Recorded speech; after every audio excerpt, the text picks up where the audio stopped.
हा फोटो जरा बघितला गेला पाहिजे. अतुल सावे आहेत सत्ताधाऱ्यांमधले. म्हणजे काल कुणीतरी एक बोल घेवड्या बाई ताज वगैरे सांगत होत्या, त्या बिनबुडाचे आरोप करत होत्या. मी फोटोंसकट आणि पुराव्यांसकट बोलत आहे. अर्थात हा अतुल सावेंचा फोटो आहे म्हणजे अतुल सावे गुन्हेगार आहेत असं माझं म्हणणं नाही. चौकशा त्यांनी कराव्यात. पण कुणी कुणी पोचला, हा भस्मासूर कुणी कुणी पोचला, कुणी कुणी पैसा अडका दिला, तर त्यांची नावं जरा उघड झाली पाहिजे. हे एक गृहस्थ आहेत, अत्यंत सज्जन आहेत, तुमच्या नाशिकचे आहेत, हेमंत गोडसेची.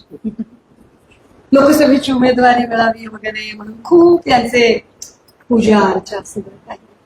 हेमंत गोडसे एवढ्यावरती म्हणजे हा एक फोटो आहे म्हणून का? कसला फोटो आहे हा? समोर नारळ दिसतोय, हा भूमिपूजनाचा फोटो आहे आणि हेमंत गोडसे उभे आहेत. आता या भूमिपूजनाची पूजा कोण करत आहे? हे हेमंत गोडसे. परत एक फोटो, मागे भूमिपूजन समारंभाचा बॅनर अस्पष्ट दिसतोय, सॉफ्ट कॉपी मी द्यायला तयार आहे. आणि हे भूमिपूजन MIDCच्या संबंधित आहे. यातल्या सगळ्या ज्या व्यक्ती आहेत त्या सिन्नर MIDC मधल्या आहेत.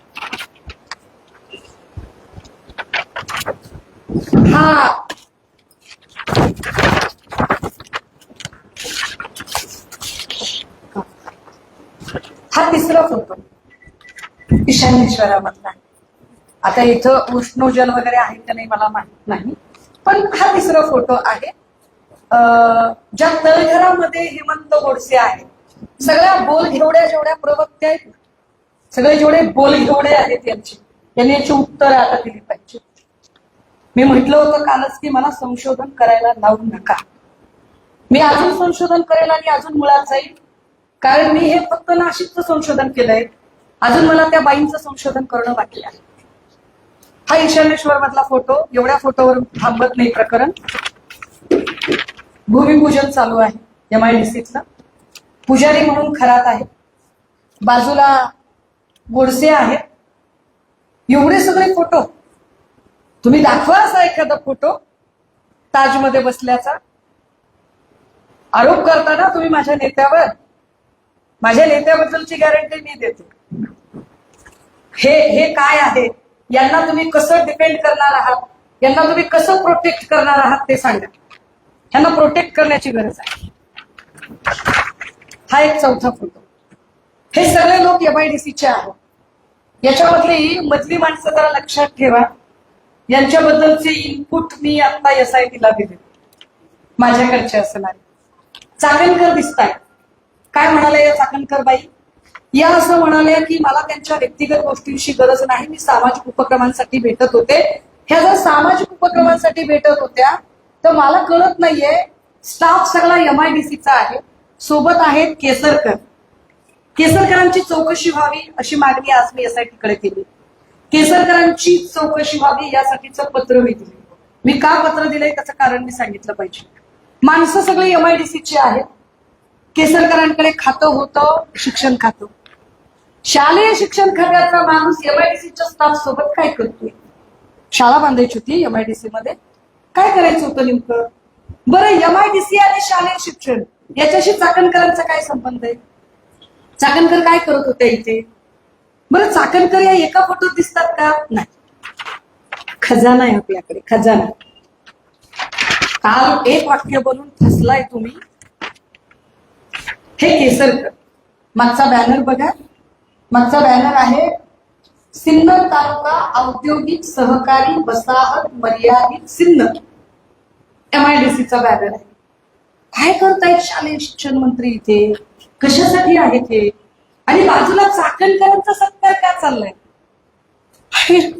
मंत्री शांत उभा आहे, कॅबिनेट मिनिस्टर शांत आहे आणि स्वयंघोषित राज्यमंत्री पदाचा दर्जा लावणाऱ्या बाईंचा सत्कार होतोय आणि बाजूला खरात आहे.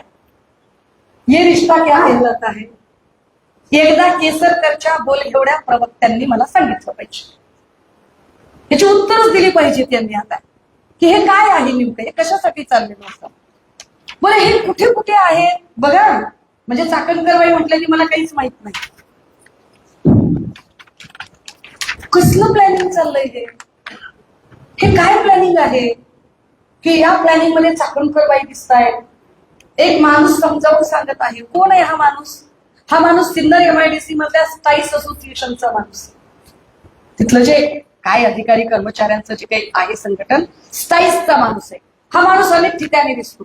याची चौकशी झाली पाहिजे असं माझं SIT कडे मागणं होतं. आजचं SIT ने केलं पाहिजे. का केलं पाहिजे? खराबचा आर्थिक स्तर या लोकांनी वाढवला. खराबला पोचला यांनी, खराबचा भस्मासूर यांनी वाढवला. केसरकर काय सांगत असतील बरं? केसरकर एखादी शाळा उभी करायला सांगतायत का खरातला? केसरकर MIDC मध्ये एखादा मराठी शाळा कशा वाचतील यावर बोलतायत का? केसरकर मराठी गोरगरीब लेकरांना पुस्तकं कशी मिळतील यावरचा प्रोजेक्ट स्टाईसच्या माणसाला समजावत आहेत का? आणि केसरकरच्या बाजूला बसून चाकणकर नेमक्या काय करत आहेत? ज्या चाकणकरांना महिला आयोगाचे प्रश्न सोडवायला वेळ मिळाला नाही, त्या चाकणकर MIDCच्या ऑफिसमध्ये बसून, विशेष बघा या तिघांचा पण MIDCशी संबंध नाही, पण MIDCचा जो सगळ्यात महत्वाचा माणूस आहे तो अत्यंत झुकून आदबीने या तिघांना काहीतरी समजावतोय. काय समजावतोय? केसरकरच्या प्रवक्त्यांनी सांगितलं पाहिजे. एवढं कुठं प्रकरण थांबतंय साहेब? MIDCचे सगळे अधिकारी आणि सगळ्या अधिकाऱ्यांमध्ये पुन्हा एकदा चाकणकर आहेत. चाकणकर MIDCच्या चेअरमन होत्या की महिला आयोगाच्या? MIDC मध्ये चाकणकर काय करतात आणि MIDC मध्ये शालेय शिक्षण मंत्री काय करतोय? कशासाठी आले होते इकडे? म्हणजे ज्या बाईंना फार काल खुमखुमी होती ट्विट करण्याची, त्या बाईंनी आता याची उत्तर दिली पाहिजेत की केसरकर याच्यात काय करताय? कोल्हे बिले सापडले म्हणे बाबा तिकडे, कोल्ह्याचे कानबिन सापडले म्हणे. काही कुणी लोक कोल्ह्याचं रक्त विक्त लावून पूजा करत नव्हतं ना? अंगाला रक्त वगैरे लावून पूजा करणे असले काही अघोरी प्रकार तर होत नव्हते ना? लावत असेल तर कोण लावत असेल? काय हा प्रकार असेल शोधलं पाहिजे. फोटोच फोटो. MIDC मध्ये कुठला तरी प्रोजेक्ट पूर्ण झाल्याचा आनंद आहे आणि केसरकर अत्यंत आदबीने उभे आहेत. बाजूला चाकणकर आहेत आणि खराब आहेत आणि अख्खा MIDCचा स्टाफ आहे. शालेय शिक्षण मंत्र्यांच्या सोबत अख्खा MIDCचा स्टाफ आणि सोबत चाकणकर, आणि या तिघांचाही या खात्याशी काहीच संबंध नाही. याच्याशी म्हणजे इथे जर उदय सामंतांचा फोटो असता तर मी समजू शकले असते की उदय सामंत MIDCशी संबंधित आहे. त्यांचा काय संबंध आहे या सगळ्यांशी? का आले होते हे लोक इकडे? म्हणजे हे सगळे फोटो बघता मला आश्चर्य वाटतंय. हे गोडसे, हे सगळे लोक, मी नुसत्या फोटोवरून बोलणार नाही. फोटो दाखवायला तर मी कोणाचीही दाखवू शकते हो. फोटोचं काय असते त्याच्यामध्ये? अमित शहाचा फोटो आहे, अमित शहाचा पण फोटो आहे ना. पण अमित शहाचा फोटो खराब सोबत आहे म्हणजे अमित शहा गुन्हेगार आहे असं थोडीच होतं. फोटोवरून मी म्हणत नाही, पण जेव्हा फ्रिक्वेंटली फोटो सापडतात आणि वेगवेगळ्या ठिकाणचे फोटो सापडतात तेव्हा मात्र काही प्रश्न निर्माण होतात. जे प्रश्न आम्ही आता SITला समोर मांडलेले आहेत. SIT समोर इनपुट देताना जे काही त्यांच्याकडून जी काही माहिती त्यावर मी काहीच भाष्य करणार नाही, पण मला जे मांडायचं होतं त्याच्यामध्ये मला नाशिकच्या काही पोलीस अधिकाऱ्यांबद्दल त्यांच्याशी बोलायचं होतं. होय, नाशिक जिल्ह्यातले काही पोलीस अधिकारी जे त्याच्या भक्तांच्या रांगेत उभे होते आणि ज्यांनी 1.5-2 वर्षांपासून हा गुन्हा नोंद होऊ दिला नाही, किंबहुना तो गुन्हा घेतला नाही, अशा काही अधिकाऱ्यांच्या बद्दल मी SITशी बोलले. आणि मला त्याच्यावरती फार वेगळं भाष्य करायची गरज नाही, कारण माझी अडचण अशी आहे, व्यक्ती बदनाम झाली तरी चालते पण संस्था बदनाम होता कामा नये. सो डिपार्टमेंटला कुठल्याही पद्धतीने डाग लागता कामा नये. पण डिपार्टमेंटमधले काही लोक जर चुकून माकून हा गुन्हा नोंदवून घेण्यासाठी टाळाटाळ करत असतील आणि त्याची कारणं ही असतील की ते खराबचे भक्त होते, तर ते इनपुट्स दिले गेले पाहिजेत. म्हणून ते इनपुट दिलेले आहेत. आम्ही अत्यंत स्वच्छपणे दीपक केसरकर आणि चाकणकर या दोघांचेही कॉल रेकॉर्ड तपासले जावे अशी मागणी केली. या दोघांचेही आर्थिक स्रोत तपासले जावेत याची मागणी आधी होती. याच्यानंतर मी CM साहेबांना भेटेल, मी EOWच्या ऑफिसला जाईल, मी त्यांच्यासमोर मांडेल. मी EOWच्या ऑफिसमध्ये जाण्याचं अजून एक कारण आपल्याला आत्ताच सांगितलं पाहिजे. ऍक्च्युली तो पेपर माझ्याकडे अजूनही त्याची प्रिंट आली नाही म्हणून मला दाखवता येत नाहीये पेपर, पण निलेश चाकणकर यांच्याकडून त्यांची आणि चौधरी नावाच्या व्यक्तीची कोकणामध्ये एका कंपनीत भागीदारी. कोण आहे ते चौधरी? तर चौधरी हे तटकरेंच्या सोबत अनेक कंपन्यांमध्ये आहेत. If A is equal to B, B is equal to C, it means that A is equal to C. तटकरेंच्या अनेक व्यवहारांमध्ये जर चौधरी आहेत आणि चौधरीच्या सोबत चाकणकरची भागीदारी आहे, काय संबंध आहे? मला जी काही माहिती होती त्यातले अनेक नावं आहेत, खूप सारी नावं आहेत. म्हणजे दीपक लोंढेला ताब्यात घेतलं असेल, पण दीपक लोंढे असेल, उदय सांगले असेल, कितीतरी नावं आहेत की ज्या नावांचा मला वाटतं की या लोकांची चौकशी झाली पाहिजे. देशमुख नावाचा जो ओझरचा माणूस आहे त्याची चौकशी झाली पाहिजे. त्याची कारण प्रॉपर्टी खराबने स्वतःच्याच नावावर ठेवली असेल असं काही नाही. निलेश चाकणकर आणि चौधरी यांचा जो प्रोजेक्ट आहे तो 450 ते 500 CR प्रोजेक्ट आहे. 450-500 CR प्रोजेक्ट उभं राहणे इतकी आर्थिक कुवत येते कुठून? त्याच्यावर त्यांनी काय तो तपास करावा. त्याचे पेपर्स त्यांना हवे असतील ते पेपर्स मी त्यांना पाठवते. अजून काही पेपर्स पाठवायचे तर आम्ही पाठवू. आम्हाला जेवढं शक्य आहे तेवढं आम्ही करू. परंतु ही सगळी जी कॉन्स्पिरसी आहे त्यावरती एकदा बोललं पाहिजे. अजून एक प्रिंट ऋषीदादा माझ्याकडे आलेली नाही. ती प्रिंट अशी की आपल्या सगळ्यांना कदाचित कल्पना असेल मी का हे सगळे CDR तपासले जावे असं म्हणते. त्याचं कारण म्हणून एक घटना सांगते. अनु मलिक हे संगीतकार आहेत. संगीतकार अनु मलिक, मी खूप गंभीर काहीतरी, संगीतकार अनु मलिक यांच्यावर फिल्म इंडस्ट्रीतल्या 2 ते 3 बायकांनी अलिगेशन्स केले होते जेव्हा मी टू कॅम्पेन चालला होता. आणि या मी टू कॅम्पेनच्या अंतर्गत ज्या 3 बायकांनी त्यांचे काय हॅरेसमेंट असेल, जे काही गोष्टी असतील त्याच्या संबंधाने जे अलिगेशन्स केले होते त्याची कंप्लेन ही चाकणकरांकडे आली होती. आणि चाकणकरांनी त्या प्रकरणामध्ये अनु मलिक यांना क्लीन चिट दिली. तुम्ही म्हणाल ताई याच्यात काय विशेष आहे? विशेष पुढे हे आहे की अनु मलिक यांच्या प्रोडक्शनचा एक चित्रपट तयार झाला, ज्या चित्रपटामध्ये रुपाली चाकणकर यांचा मुलगा सोहम चाकणकर याला काम मिळालं. हे काय प्रकरण आहे? तारखा दिवस त्यांनी टॅली करून बघावे. म्हणजे जर रुपाली चाकणकर महिलांना न्याय देण्याच्या ऐवजी या केसेस जर अशा पद्धतीने डील करत असतील तर हे वाईट आहे. तुम्ही गुगल करून बघू शकता. अनु मलिकची मी टूची केस गुगल करा. माझ्याकडच्या ज्या आहेत लिंक्स त्या मी तुम्हाला पाठवते. या सगळ्यांमध्ये सोहम चाकणकर, त्याच्यासोबत रुपाली चाकणकर, हे सगळेच लोक तुम्हाला त्या एका फ्रेम मध्ये दिसतील की ज्याच्यामध्ये अनु मलिक पण आहे. हे एवढे सगळ्या गोष्टी समोर असतानाही अजूनही रुपाली चाकणकर हे नाव पोलिसांच्या रेकॉर्डवर का येत नाही?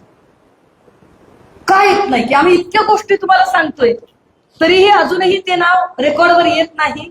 प्रश्न फक्त एका महिलेचा नाही. प्रश्न एका महिलेमुळे जर एवढं सगळं जर शोषण होत असेल तर मात्र ते वाईट आहे. आणि म्हणून त्यावर बोललं पाहिजे, म्हणून त्यावर मांडलं पाहिजे असं आम्हाला वाटतंय. या सगळ्या संदर्भाने असणारे जे इनपुट आहेत ते इनपुट आज आम्ही SIT प्रमुख असणाऱ्या सातपुतेजी यांच्याकडं दिलेले आहेत आणि त्यावर आम्ही आमचं म्हणणं सुद्धा मांडलेलं आहे. या सगळ्यांमध्ये त्यांनी आम्हाला त्यांच्याही काही अडचणी सांगितल्या, ज्या अडचणी आम्ही समजू शकतो. कारण प्रश्न महिलांच्या प्रतिष्ठेचा आहे, त्यांच्या डिग्निटीचा आहे. त्यामुळे बऱ्याच गोष्टी करताना त्यांनाही ते जिकिरीचं होते. परंतु हे सगळं जरी खरं असलं तरी या गुन्ह्याची व्याप्ती ही फक्त महिला लैंगिक शोषण इतकी नाही. तर हा फोटो मिळालेला आहे ज्याची कॉपी अनु मलिक दिसत आहे फोटोमध्ये. रुपाली चाकणकर बाजूला आहे, बाजूला त्यांचा मुलगा आहे. ही सगळी माणसं एका फ्रेम मध्ये आहे. हे फार विशेष आहे, हे गंभीर आहे की ज्या माणसावर मी टू कॅम्पेन अंतर्गत एवढे गंभीर अलिगेशन्स झालेले होते, आरोप झालेले होते, त्या माणसाला क्लीन चिट चाकणकर देतात आणि चाकणकरांचा मुलगा त्याच्या फिल्म मध्ये असतो. काल ज्या बाईंनी मातोश्रीवर शिंतोडे उडवायचा प्रयत्न केला, मी त्यांचंही संशोधन अशा पद्धतीने करेन, खूप खोलवर करेन. फक्त आम्हाला वाईट याचं वाटतं की या सगळ्यांमध्ये राजकारण न आणता त्या महिलांना न्याय मिळाला पाहिजे. तो न्याय मिळण्यासाठी आम्ही धडपड करत आहोत आणि तो न्याय देण्यासाठी म्हणून आमचा प्रयत्न असेल. आम्ही आज आमच्या SIT प्रमुखांशी बोलताना हे सुद्धा प्रामाणिकपणे म्हटलं की बाकी काही असो, मला खात्री आहे की माझ्या पक्षात असा कुणीही माणूस असू शकत नाही, असूच शकत नाही. नुसत्या फोटोवरून तर एलिगेशन करू नयेत. जसा मी अमित शहाचा फोटो असेल एन नंबर ऑफ फोटो तिथे मिळतील, त्या फोटोवरून नाही. पण माझ्या पक्षातला कुणी असू शकत नाही याची मला खात्री वाटते. पण तसंही वाटलं त्यांना तर त्यांनी त्याची गय करू नये याचा परत एकदा पुनरुच्चार करते. पण जे लोक ऑलरेडी रेकॉर्डर आहेत त्या रेकॉर्डवरच्या लोकांचं काय करणार आहात? हेमंत गोडसेंनी जो निधी दिलाय, जे पूजेला बसले होते, त्यांचं काय करणार आहात? दीपक केसरकर जे वारंवार फ्रिक्वेंटली दिसत आहेत, त्यांचे आणि खरातांचे काय काय आर्थिक व्यवहार झाले, त्याचं काय होणार आहे? या सगळ्यांमध्ये एकनाथ शिंदे त्यांच्या पत्नीसह जे ईशानेश्वराची पूजा करताना दिसतात, त्याचं काय नेमकं अर्थ काढायचे? आम्ही फोटोंसकट बोलतोय ना, आम्ही पुराव्यांच्या सकट बोलतोय. तर याही सगळ्या गोष्टींचा आम्ही विनंती केली SIT प्रमुखांना की या सगळ्यांमध्ये याचा आनंद आहे की तुम्हाला मुख्यमंत्र्यांनी फ्री हँड दिलेला आहे. पण तरी सुद्धा आम्हाला कुठे ना कुठे भीती वाटते. कारण फलटण प्रकरणामध्ये जे झालं, फलटणमध्ये अर्थात SIT प्रमुख स्वतः त्या म्हणजे सातपुतेजीच होत्या आणि त्यांनी त्याच्यातल्या बऱ्याच गोष्टी की ताई त्याच्यातल्या सगळ्या आरोपींना अजूनही जामीन झालेला नाही, फलटण प्रकरणातल्या एकालाही जामीन झालेला नाही, कदाचित अंडर ट्रायलच ती पूर्ण केस त्यांची तशीच आत राहून चालेल, यावरही त्यांनी आश्वस्त केलं. ही चांगली गोष्ट आहे. लाईन ऑफ इन्व्हेस्टिगेशनचा भाग म्हणून अनेक गोष्टी कदाचित बोलता येणार नाहीत. पण या सगळ्यांच्या मध्ये आम्हाला जी सतत भीती वाटते की माननीय मुख्यमंत्र्यांकडून फक्त मित्रपक्षातल्या लोकांना चेकमेट करायचे. मी रिपीट करते माझं काय वाक्य येते. माननीय मुख्यमंत्र्यांनी मित्रपक्षातल्या लोकांना फक्त चेकमेट करायचे म्हणून प्रकरणाचा गवगवा करू नये. तर या प्रकरणातली जी माणसं आहेत ती माणसं त्यांची खरंच पाळंमुळं खणून काढावी. कारण मुख्यमंत्री जेव्हा ऑन फ्लोअर पाळंमुळं खणून काढण्याची भाषा करतात, अशीच पाळंमुळं त्यांनी ड्रग्ज प्रकरणातली खणून काढायचं म्हटलं होतं. ती अजूनही खणून निघालेली नाही. अजूनही सातारा, सावरी कुठून कुठून ड्रग्ज सापडते. या सगळ्यांवर खरं तर नाशिकमध्ये 3 महिला लोकप्रतिनिधी आहेत ज्यांच्याकडून आम्हाला बोलणं अपेक्षित आहे की त्यांनी बोललं पाहिजे. सन्मानानं आम्ही बळी भाभी वगैरे म्हणतो, बोललं पाहिजे त्यांनी. पण बऱ्या भाभी पण बोलत नाहीत याच्यावर, हे वाईट आहे. जर महिलांच्या डिग्निटीचा प्रश्न आहे तर महिला लोकप्रतिनिधींनी सुद्धा बोललं पाहिजे, ही अपेक्षा आहे. आणि हीच सगळी मांडणी आपल्यासोबत मला शेअर करायची होती. थँक्यू. तुम्ही विचारू शकता.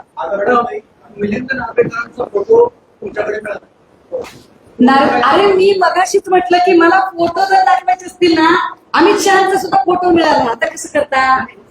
ऐका ना, मी काय म्हटलं, अमित शहाचा पण फोटो आहे, अतुल सावेचा पण फोटो आहे. पण ऐका हो, अतुल सावे, अमित शहा आणि माझ्या पक्षाचे नागरिक ठीक आहे. फोटो मिळाला म्हणून आपण त्यांना गुन्हेगार ठरवणार असाल तर अतुल सावे आणि अमित शहाना सुद्धा गुन्हेगार ठरवावं लागेल. पण फोटोवरून आपण स्वतःवरून स्वर्ग गाठू शकणार नाही. हा एक वेगळा भाग आहे की अनेक लोक एकमेकांनी सांगितलं म्हणून, कर्णोपकरणी चर्चा झाली म्हणून, प्रोपोगंडा झाला म्हणून जाऊ शकतात. काय जे असेल ते, जो फोटो नार्वेकरांचा दिसतो तो फोटो त्याचा चेहराही ओळखायला येत नाही. म्हणजे 18-20 वर्षापूर्वीचा फोटो असेल, ते काय कॅप बी आता कधीच घालत नाही, असं काही असेल तो काही मुद्दा नाही. तरी सुद्धा मी म्हटलं की बाबा कोणी असं सापडलं तर त्याची गय करू नका. पण आता केसरकरांचं काय करायचं बरोबर? आपण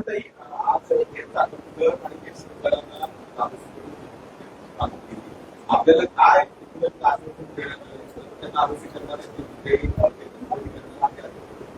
ते आता त्यांची जी प्रायोरिटी आहे ती प्रायोरिटी ज्या महिलांचं शोषण झालेलं आहे त्या महिलांना एक रिलीफ देणं ही जास्त प्रायोरिटी आहे. कारण त्यांच्या प्रायोरिटीमध्ये ना खूप साऱ्या ज्या पद्धतीने व्हिडिओ व्हायरल झाले किंवा खरं तर हे असं कुणी करू नये. मला सुद्धा स्वतःला वाटतं की थोडंसं आपण संवेदनशीलतेने वागलं पाहिजे, एकूणच महिलांच्या बद्दल संवेदनशीलतेने वागलं पाहिजे. त्यामुळे व्हॉट्सअप, फेसबुक, इन्स्टा यावर ज्या पद्धतीने अगदी काही काही ठिकाणी तर ब्लर न करता सुद्धा जे केलं गेलं ते अत्यंत वाईट आहे. तर त्या सगळ्या गोष्टींनाही चाप बसला पाहिजे. आणि त्यांनी काय चर्चा केली हा भाग अत्यंत गोपनीयतेचा, त्यामुळे त्यावर मी आपल्याला नाही बोलू शकणार. आता आपण कोणता म्हणाला तर ही घटना आहे की महिलांची सूचना केली आणि ती काही माहिती आहे काय? मी आपल्याला तेच सांगितलं की समजा अशोक खरातांची पत्नी कल्पना खरात आहे. कल्पना खरात आणि तिकडे तो जो SRAचा अधिकारी भांडे, त्या भांडेची आणि खरातांच्या बायकोची प्रॉपर्टी एकत्रित मला वाटते ओझरमध्ये आहे. अशा अनेक प्रॉपर्टीचे इश्यू आहे. अनेक ठिकाणी कदाचित लायसनिंगची कामं झालेली असू शकतात. अनेक ठिकाणी कदाचित काही प्रोजेक्ट खराच्या सांगण्यावरनं कुणाला डिस्ट्रीब्यूट केलेत का, टेंडर डिस्ट्रीब्यूट झालेत का, काही बिडिंग झालेल्या आहेत का, आर्थिक गुन्हे शाखेशी काही संबंधित गोष्टी आहेत का, काही ठिकाणी फ्रॉड आहेत, काही ठिकाणी आमची फसवणूक झाली, काही ठिकाणी कोणी म्हटलं की बाबा नाही आम्हाला त्याने सांगताना 10 ग्रॅमची अंगठी दिली आणि मोडायला गेलं तर 5 ग्रॅमची अंगठी निघाली. हा एक वेगळा विषय असू शकतो. तर ह्या सगळ्या अनेक गोष्टी, जमिनींच्या गोष्टी असतील, प्रोजेक्टची गोष्टी असतील, कंपन्या फॉर्म केलेल्या असतील, सगळ्याच कंपन्या काही कदाचित खराबने स्वतःच्या नावाने फॉर्म केलेल्या नसतील, त्याच्यात त्याचे काही जे पंटर लोक असतील त्या पंटर लोकांकडूनही झालेलं असेल, असेही काही लोक असू शकतात. सो या सगळ्या गोष्टींची चौकशी व्हावी, त्याच्यासाठी त्या संबंधित डिपार्टमेंट, आणि म्हणून म्हटलं की एकट्या SIT वर कशाला ताण ठेवताय, याच्यामध्ये अगदी CID सुद्धा असलं पाहिजे जेणेकरून तपास अजून वेगवान होऊ शकेल. किती पोलीस अधिकाऱ्यांची माहिती दिली तुम्ही SIT? मी SITला 2 ते 3 अधिकाऱ्यांची माहिती दिली. मी ही माहिती आपल्याला नाही शेअर करणार कारण हा तपासाचा भाग आहे.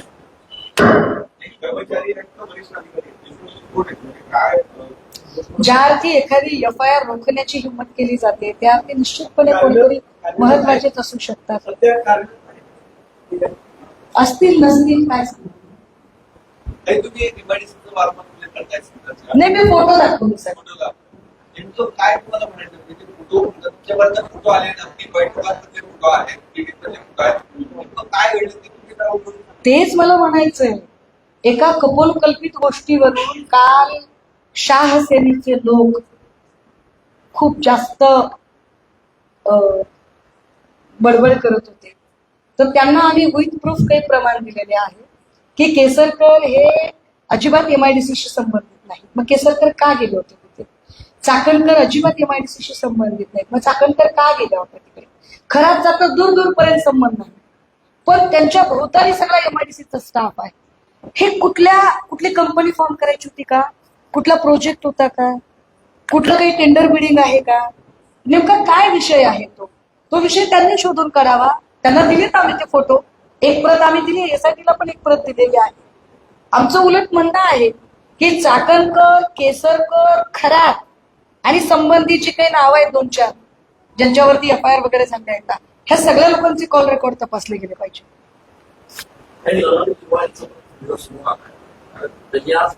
असं सांगितलं की छोटे छोटे व्हिडिओ जे करून टाकले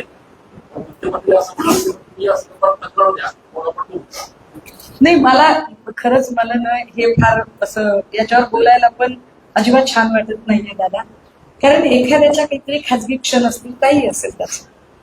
आणि विशेष म्हणजे ज्या 2 लोकांचा व्हिडिओ असतो त्याच्यातल्या कुणा एकाचं त्याच्यावर ऑब्जेक्शन नाही. महत्वाची गोष्ट, जर ते ऑब्जेक्शन नाही आणि विथ कन्सेंट काय जे असेल ते असेल तर त्यावर आपण काय बोलायचं काही कारणच नाही. आपण त्याच्यावर नक्की बोलू शकतो. मला असं वाटतं की ते लागू सगळ्यांनाच होतं. आणि त्या न्यायाने जर म्हटलं तर ऑब्जेक्शनेबल हे पण आहे की MIDCच्या कार्यालयामध्ये ज्यांचा काहीच संबंध नव्हता ती लोक काय करत होती, त्यांच्यासमोर चुकून हे सगळे अधिकारी कर्मचारी काय करत होते. भविष्यात खरंतर काळजी घ्यावी, कदाचित ते घेतील. कारण खरातांच्या जीविताची सुरक्षितता ही महत्वाची आहे. खरात फार चांगला काहीतरी पुण्यवान आहे म्हणून नाही, खरातकडून अनेक सत्य बाहेर येणं बाकी आहे म्हणून. आणि म्हणून मगाशी मी जे वाक्य वापरलं की फक्त मित्र पक्षांना चेकमेट करण्यापुरती याची व्याप्ती असू नये, तर लॉजिकल एंडला प्रकरण जावं यासाठी गृहमंत्र्यांनी मनापासून प्रयत्न करावे. तर याआधी पण अनेक आता हे प्रकरण आहे, पण याआधी असंख्य वेगवेगळ्या घटना होत्या की ज्यामध्ये सुरुवातीला एक तपास केला की पुढे जातो. आता पण तुमचा तपास हा विश्वास आहे असं तुमच्या बोलण्यामधून जाणवलं आहे. पण जे आरोप करतात ते काल कुठल्या तरी एका पक्षाच्या ट्विट केलं म्हणून आज तुम्ही काही पुढे दाखवतात, असे आरोप करताना मूळ जो विषय आहे तो कुठे भरकटत असतो? अजिबातच नाही. मी कुठलाच मूळ विषय भरकटवत नाही. मी मूळ विषयावरच बोलते. मी पुन्हा पुन्हा एकाच गोष्टीवर कॉन्सन्ट्रेट करते की खरा त्यांचा ज्या लोकांशी संबंध आहे त्यांचे सीडीआर तपासले जावे. मी कालचा संदर्भ फक्त एवढ्यासाठी दिला की काल एका कपोलकल्पित गोष्टीवर चर्चा झाली. आज मी सप्रमाण चर्चा करत आहे आणि त्यावर चर्चा होणं जास्त गरजेचं आहे. ती चर्चा व्हावी. बंदुकीच्या परवान्याचं नूतनीकरण हे फडणवीस गृहमंत्री असताना झाले. 2024चं नूतनीकरण आहे. त्याच्या बातम्या वर्तमानपत्रात आल्या. मग 2024ला नूतनीकरण का दिलं गेलं? तुम्ही 6 वर्षापूर्वीच्या जर पाणी लाईनवर बोलताय तर पाणी लाईन तर सोडा, तर ग्रामसभेचा ठराव. पण बंदूक का बरं? बंदुकीचा परवाना का फडणवीसांच्या काळात झाला? विशेष मी विसरले गोष्ट, बरं झालं तुम्ही आठवण करून दिली. हा बंदुकीचा परवाना देण्यासाठी एक प्रपोजल सुद्धा लागतं. हे प्रपोजल तहसीलदार पातळीवरून लागतं. तिथे तहसीलदार राहुल कोताडे नावाची व्यक्ती होती. मी यांच्याबद्दलही आता एसआयटीशी बोलतो. हे राहुल कोताडे आता कुठे आहेत बरं? तर ते आता विखे पाटलांचे ओएसडी म्हणून काम करतात. विखे आता कुठे आहेत? विखे आता भाजपमध्ये आहे. चौकशी झाली पाहिजे. फक्त मित्रपक्षांना चेकमेट करू नका, तर याची चौकशी करा. अगदी विरोधकांमधला सापडला तरी चौकशी करा म्हणतोय ना आम्ही पुन्हा पुन्हा. किती ट्रान्सपरन्सी ठेवायची आम्ही? अहो, विरोधकांमधला सापडला तरी चौकशी करा. पण आता हे कुणी सांगावं की त्या बंदुकीच्या नूतनीकरणासाठी एक प्रस्ताव लागतो. तो प्रस्ताव तहसीलदार पातळीवरून द्यावा लागतो. तिथे राहुल कोताडे नावाची व्यक्ती तहसीलदार होती, जी आता विखेंकडे ओएसडी आहे. त्याचं काय? म्हणजे विखेच्या सांगण्यावर झाला तुमचा शोधावं त्यांनी. कुणाच्या सांगण्यावरून झालं असेल? माझ्यासारखा गरीब माणूस गेला तर मला एंट्री तरी देतात का? नाही देत. तुम्हाला एंट्री देतात का? नाही देत. साला ज्यांच्या पत्नी या राज्याच्या उपमुख्यमंत्री आहेत, ज्यांच्या घरात आज घडीला 3 खासदार आहेत, ज्यांच्या घरात 2 आमदार आहेत, त्यांच्या घरातल्यांची साधी अपघाताची एफआयआर जिथं होत नाही, तिथं बंदुकीचा प्रस्ताव कसा जातो बरं? कसा होतो तो बंदुकीचा प्रस्ताव? आणि वरून हे सांगणार की महाराष्ट्राची यामुळे बदनामी होतीये की एफआयआर कर्नाटकमध्ये केला. खरंच फडणवीसांना हे बोलायचा अधिकार आहे ऑन फ्लोअर. फडणवीसांनी मग या प्रश्नाचं उत्तर द्यावं की सुशांत सिंगचा एफआयआर तुम्ही बिहारमध्ये का केला? घटना महाराष्ट्रात घडली होती ना. महाराष्ट्रातल्या घडलेल्या घटनेचा एफआयआर देवेंद्र फडणवीस यांनी उत्तर द्यावं की सुशांत सिंगचा एफआयआर बिहारमध्ये का केला गेला. तो एफआयआर तुम्ही बिहारमध्ये केला फक्त आणि फक्त तुम्हाला ठाकरेंना डॅमेज करायचं होतं म्हणून. असं काहीच नव्हतं की इकडे एफआयआर होत नव्हता असं, तरी तुम्ही तिकडे एफआयआर केला. मग आता कर्नाटकमध्ये एफआयआर झाल्यावर तुम्हाला महाराष्ट्राचं बदनामी वगैरे सगळ्या गोष्टी आठवत आहेत. ऑलरेडी महाराष्ट्राची बदनामी होतीये. ऑलरेडी तुम्ही राज्याच्या उपमुख्यमंत्र्यांची एफआयआर घेतली नाही, ही गोष्ट सर्वसामान्य माणसामध्ये अविश्वास निर्माण करणारी आहे. इथल्या सामान्यातल्या सामान्य माणसाला वाटतं की साला इथे तर मुख्यमंत्र्यांचा एफआयआर होत नाही, एवढ्या मोठ्या कर्तृत्ववान माणसाची जर एफआयआर होत नाही, बरं त्यांच्या पत्नी उपमुख्यमंत्री आहेत, खासदार आहेत, त्यांचे चुलते खासदार आहेत, त्यांच्या बहीण खासदार आहेत, त्यांचे पुतणे खासदार आहेत, त्यांचा पुतणे आमदार आहेत, त्यांच्या बहिणीने मानलेला भाऊ चक्क अदानी आहे. अजून किती बोलायचं आम्ही? तरी एफआयआर होत नाही, ते आम्हाला सांगतात. आणि तुम्ही म्हणताय की ताई याचं कसं? तुम्ही तो पाण्याचा बोला काढला, ग्रामसभेचा ठराव आहे, ठरावामध्ये काय म्हटलंय? पाणी गावासाठी द्यायचं का शिवडी गटारसाठी? कारण जो जे निघालेला आहे तो शिवडी. अगदी बरोबर आहे, अगदी बरोबर आहे दादा. जो जो जे आर आहे ना त्याच्यावर शिवनिकाच नाव आहे, परंतु त्याची मागणी जी आहे ती सगळ्या ग्रामस्थांनी मिळून केली. कारण ग्रामस्थ म्हटले की सगळीकडनं लोक इथे येतात, त्यामुळे लोकांना प्यायला पाणी लागते. आमच्या गावचा प्रश्न आहे, प्रतिष्ठेचा प्रश्न आहे. आणि शिफारस करणाऱ्या चाकणकर बाई होत्या. चाकणकर बाई तेव्हा एकत्रित असणाऱ्या राष्ट्रवादीत होत्या. एकत्रित असणाऱ्या राष्ट्रवादीकडे जलसंपदा खातं होतं. काय प्रश्न विचारायचे ते विचारा. हेमंतगडचं नाव केले. मी कशाला आरोप करू? मी फक्त फोटो दाखवले. कुठल्या? अहो हे आत्ताच आहे. अहो राजे हे आत्ताच आहे. हो लोकसभेचं तिकीट मिळत नव्हतं तेव्हाच आहे.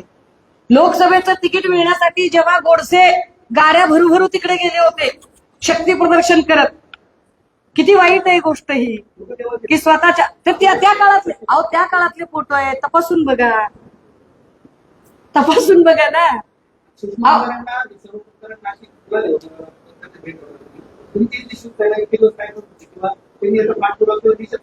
नाही नाही नाही, कदाचित आपल्या गोष्टी चुकते काहीतरी. की आमच्या युवा सेनेने, नाही मी सांगते त्यांना, युवा सेनेने इथे आंदोलन केलं, इथल्या लोकांनीही बोललं. फक्त आपल्या अडचणी काय असतात, काय बोललं त्यापेक्षा कोण बोललं याला तुम्ही कन्सिडर करत असता. त्यामुळे जेव्हा स्पीकर, प्रोटेम स्पीकर किंवा स्पोक पर्सन बोलतात तेव्हा त्याची बातमी होते, एवढाच काय तो फरक. त्यामुळे सुषमा अंधारे बोलल्यावर ती गोष्ट लाउडर लेवलला जाणार आहे. याचा अर्थ माझ्या पक्षाने निषेध नोंदवला नाही असं नाही. इथल्या युवा सेनेने आंदोलन केलं, इथल्या महिलांनी निषेध नोंदवले. विशेष म्हणजे इथल्या महिला पदाधिकाऱ्यांनी सुनेत्रा वहिनींना की चाकणकरांचा फक्त आयोगाचा राजीनामा नाही तर राष्ट्रवादी प्रदेशचा सुद्धा राजीनामा घ्या. एकनाथ शिंदेच्या पक्षात अनेक आमदार नावाजलेले बाळगले. याचा विचार करू. आपण त्या पक्षाचे प्रवक्ते नाही आणि त्याच्यामुळे उगाच बेगानी शादी में अब्दुल्ला दिवाना करणे की आपने को आदत नाही. त्यांच्या पक्षातल्या लोकांना त्यांनी विचारावं. पण हे नक्कीच वाईट आहे की ज्या जिल्ह्याचा जो माणूस पालकमंत्री असतो त्याला जनावरासारखं जर पोलीस उघडत नेत असतील, त्याला मारत असतील आणि तो कळवळत जात असेल, त्याच्या हाताला फ्रॅक्चर होईपर्यंत त्याला मारहाण होत असेल तर मात्र वाईट आहे, नक्कीच वाईट आहे.